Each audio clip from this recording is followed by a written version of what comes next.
Hey there, friends and family. I hope everyone here in St. Ansgar had a wonderful end to the first semester. We just wrapped up our first semester last week, and we're kicking off second semester this week. Kind of hard to believe that in a school year where we didn't know how much we would get in or what things would look like, that we're already halfway through the year.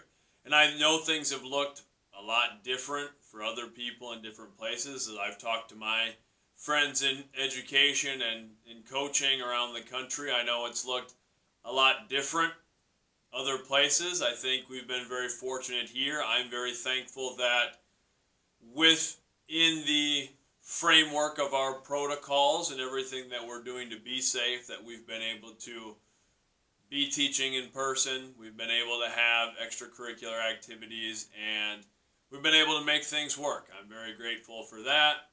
And I know it's different situations in different places, and I hope for everybody who sees these and watches these that it's been going as well as it can be this year, and hopefully things continue to get better and we continue to have more opportunities to work in person with our students throughout this year, or even if it's into next year. But I hope things are going as well as they can be. That all being said, we're going to continue talking really about what we were talking about last week for family time. And we're going back to our self-awareness and specifically talking about our self-perspective. And what I've really got you doing last week and this week is telling me a little bit about your story. Setting up, picking some chapters from your life and some influential moments and how you think they've impacted you. Because that's a big part of self-perception, is taking a look back and reflecting on all the things that have had an impact on us. The only thing I really want you to do for this week, because we're going to, in my classes, continue talking about and continue sharing our stories that we started discussing last week. But I want you thinking about, what's the next chapter of your life going to be?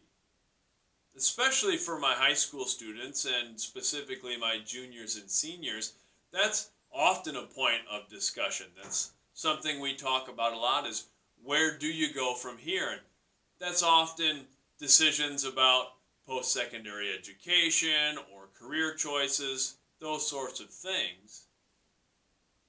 But I want you to think beyond that a little bit too.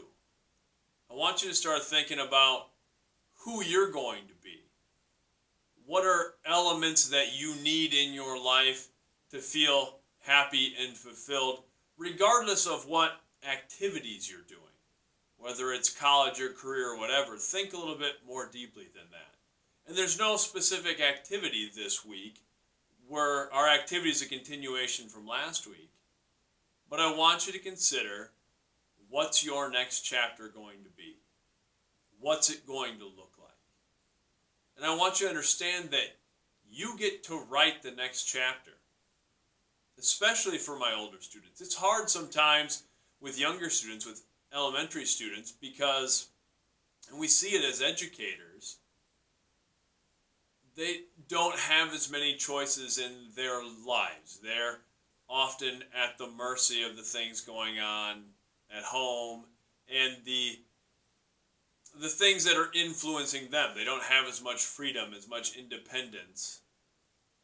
And we still want to empower them and have them make choices, but especially for my older students, I want you to understand that you're the one who writes the next chapter. You get to choose. You get to define the next part of your story. You don't get to pick every single element. There are always going to be situations that occur in our lives. There will always be things we don't have control over, but we do get to choose how we react to those things. And that's what makes a story. You have to understand that in your story, you are the hero. Whether you believe it or not, you are.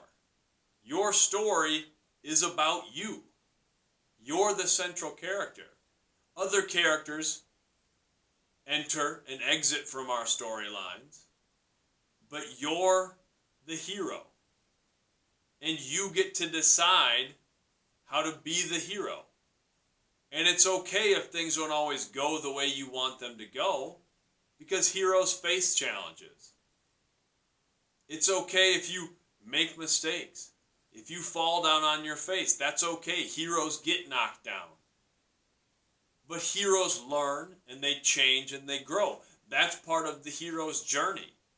The journey from humble beginnings to the hero you want to be, to the success in whatever way you choose to define it. And understand that you have all the makings of the hero. You already have everything you need inside. You have the strength, you have the power, you have the magic, and you have as much of it as you'll ever need. Sometimes it just has to be revealed. Because that's what happens in a hero story too. The hero was always the hero. It just sometimes takes obstacles and challenges. It takes a series of events to reveal the hero that was already there.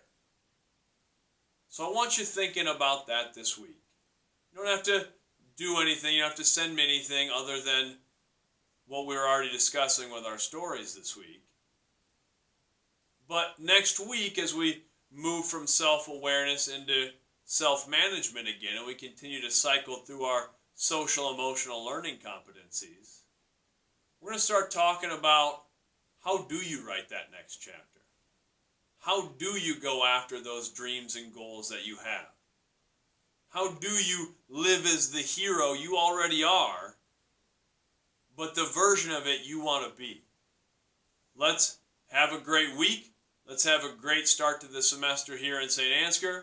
Much love, everyone.